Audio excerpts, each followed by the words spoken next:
আমার দীর্ঘ 7 মাসের শখের চুল কেটে ফেলার পর এটাই ছিল আমার ফাইনাল লুক।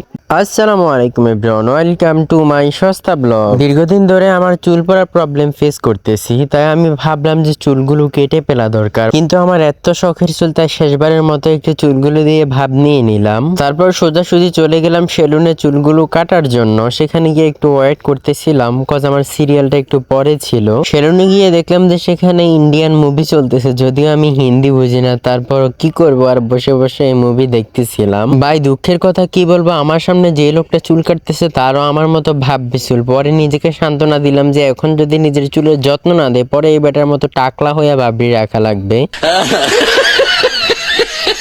দীর্ঘক্ষণের অপেক্ষার অবসান ঘটিয়ে আমি বসে পড়লাম চুল কাটার জন্য।